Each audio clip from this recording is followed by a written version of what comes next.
guys, this is Alea Jen and welcome back to my YouTube channel. So for today's video, anong oras nga ba yung gising ko bilang isang domestic helper dito sa Hong Kong, and ano yung mga ginagawa ko pagkagising ko sa umaga. So first is ang oras ng gising ko kapag may pasok yung bata is 5:45 or 5:30. Depende, kapag madami akong lulutuin, 5:30 ako mag-aasikaso. Pero kapag ano naman, wala masyado, is 5:45 na ako nagigising. So, pagkagising ko, hindi muna ako magtututbrush, hindi ako gagawa ng para sa sarili ko. Bangon ako agad and then mag-pray muna. Pagkatapos niyan is bababa na ako and diretso ako sa kusina. Ang una kong gagawin kapag may pasok yung bata, magsasaing ako kasi it takes 45 minutes bago maluto yung sinaing. So, kailangan kasi alas 7 makaalis na sila ni amo. So, kailangan bago mag 7, tapos ko nang gawin yung mga pack-lunch niya. So, pagagising ko, diretso ako sa kusina, magsasaing ako, and then isunod mag-init ako ng heater. So, by faith, gagawa ako ng video nito kapag hindi ako masyadong busy. So, kung magawa ko siya ng paraan, okay? So, ngayon kasi naghahabol ako. Medyo may sakit pa ako kaya hindi muna. Pero gagawan ko to ng video na actual talaga. So, pagkatapos is mag-iinit ako ng tubig sa heater. And then, lilipat ko yung mainit na tubig or yung tubig na inumin nila sa pitchel. And then, maghuhugas ako ng mga baso.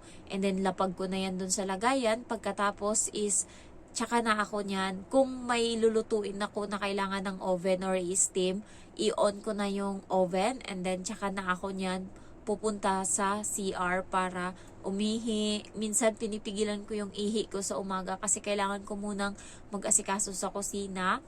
Tapos tsaka na ako niyan mag-toothbrush, maghilamos. Tsaka na naman ako babalik niyan doon sa kusina para magluto, mag-asikaso. And then hindi muna ako kakain niyan ng almusal.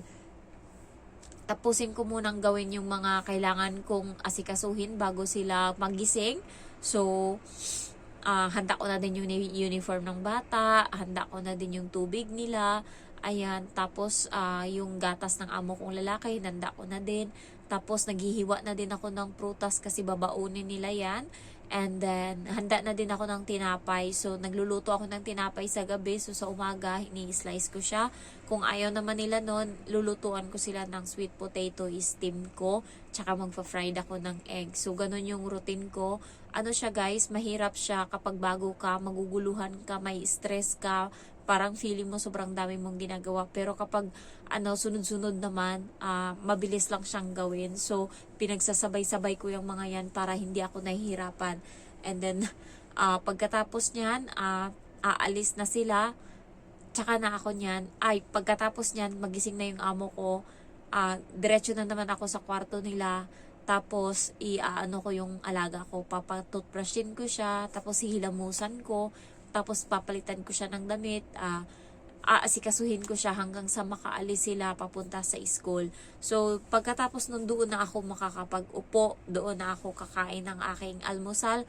Doon na din ako magluluto ng para sa tanghalian ko na pagkain. So, maghuhugas na din ako ng mga pinaglutuan ko. Ayan, kung ano yung mga pinang-asikaso ko dyan. Makalat yung kusina, so lilinisin ko muna.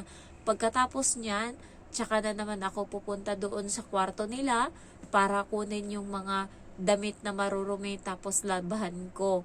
Tsaka na ako niyan ngayon mag-i-start ng collect ng mga basura doon sa kwarto nila.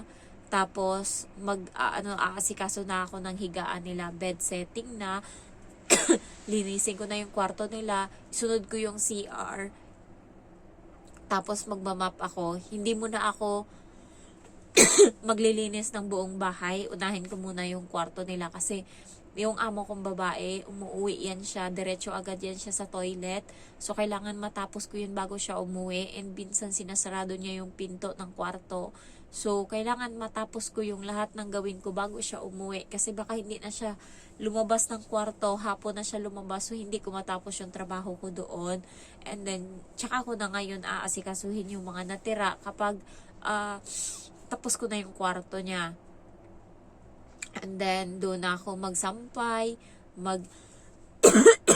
magwalis, magmap dito sa labas, magtupi, mamalansya, linisin yung kwarto ng bata.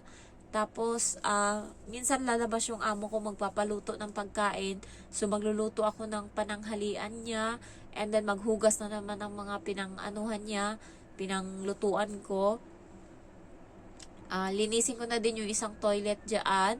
Tsaka, maglaban na din ako ng mga basahan. Tapos, pag may oras pa, magpupunas-punas ako ng living room, tapos ng kwarto ng amo kong lalaki, yung computer room. So, nililinis ko din yon. Tapos, kakain na ako ng tanghalian. Pagkatapos nun, swerte ko kasi hindi ako namamalengke. Amo ko na mong problema dyan.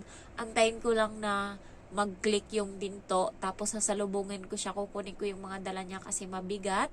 So, next is kakain ako ng tanghalian. Pagkatapos niyan is matutulog na ako mga 2:00. Ayan, tapos na ako sa trabaho ko lahat-lahat. Natutulog na ako niyan dito sa kwarto.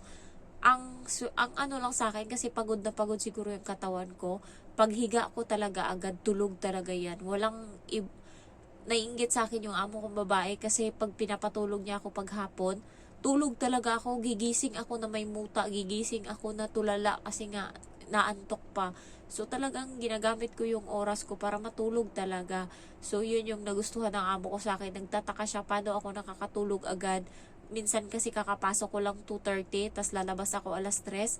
Pero kita niya talaga na satisfied ako sa tulog ko na 30 minutes. Ayan. So, next is, pagkagising ko ng 3:00, susunduin ko na yung bata sa school. Uuwi kami 5:00.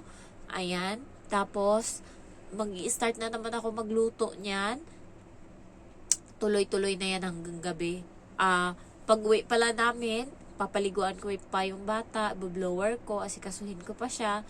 Tapos, tsaka na ako pupunta sa kusina para magluto.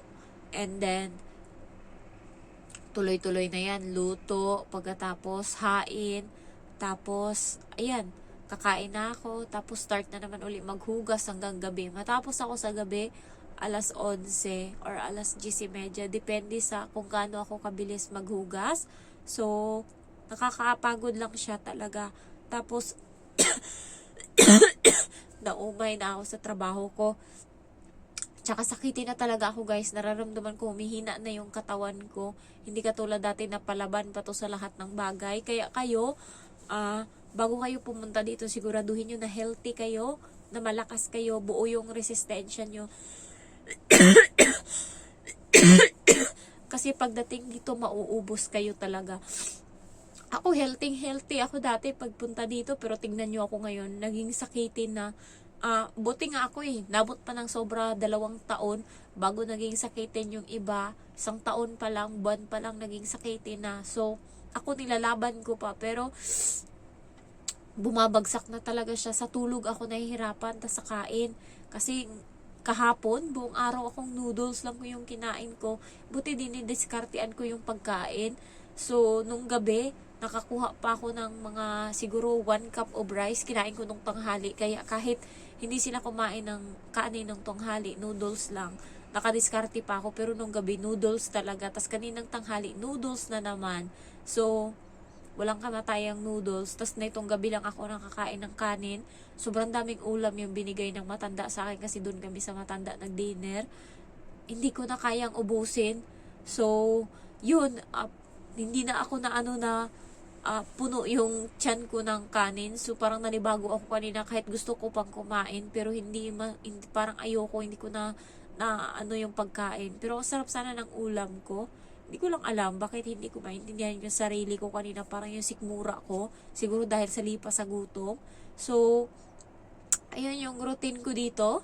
Tapos, yun, asikasuhin ko lang yung bata. Priority ko parati yung bata. Sabi ng amo ko, hayaan mo yung ibang gawain dyan. Kung hindi mo matapos ngayon, tapusin mo yan bukas. Ang importante, priority mo yung bata. Yun talaga yung hiling niya sa akin. Kaya, awa ng Diyos, hindi pa naman niya na-disgrasya yung bata na ako yung may bantay. Thank you for watching guys. Hindi ko na kaya, inuubo na ako. I love you all. Bye-bye.